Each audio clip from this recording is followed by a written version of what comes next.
Sot një javë, parafërsisht në këtë kohë, kur të numërohen votat të dalë që 105 vetëvendosjes dhe Astrid Bujupaj i Stogut janë fituesit e radhës. Astrid Bujupaj me numërin 105 është kandidati i cili do të çojë përpara i Stogun me punë, me përkushtim dhe me ndershmëri. Plani ynë do të jetë investim në pastrimin e lumejve, në gjallërimin e memorialit Ibrahim Rugova dhe në mbjelljen e drujve përgjatë çdo rruge.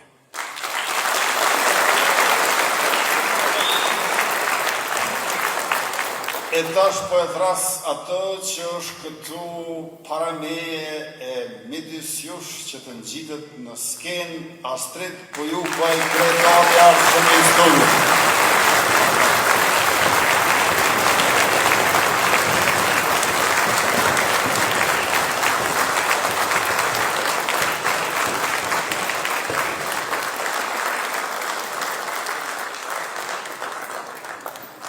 I Stogu është gati për ndryshimin e madh. I Stogu po kërkon qeverisje lokale e cila është e ndershme, transparente dhe e cila jep llogari qytetarit.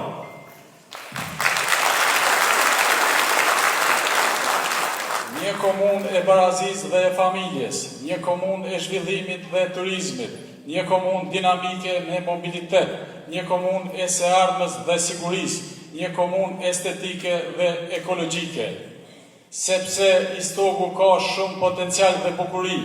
Nga dita e parë si kryetari i Stogut, dyert e mia do të jenë të hapura, do të punojmë shumë për t'i plotësuar të gjitha kërkesat dhe nevojat, do të punojmë me të gjithë, pa dallim, pa anashkalim, por me respekt dhe kujdes.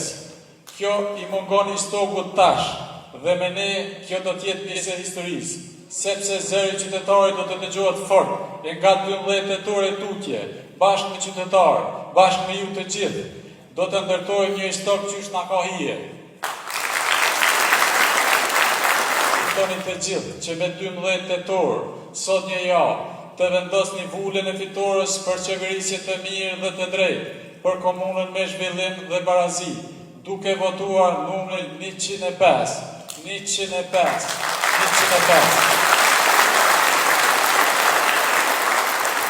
Në aprit e mora e mirëpafshim në fitoret e radhës.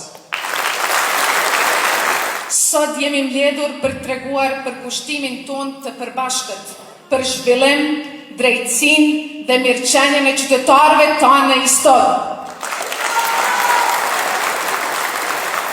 Ne besojmë në potencialin e kësaj komune, në të rinjët tanë, në gratë dhe burrat të guximshëm të komunitetit, në fermerët, mësuesit dhe punëtorët, që kërkojnë më shumë për komunën e tyre, sepse e dinë që i Stogu mundet dhe meriton shumë më shumë.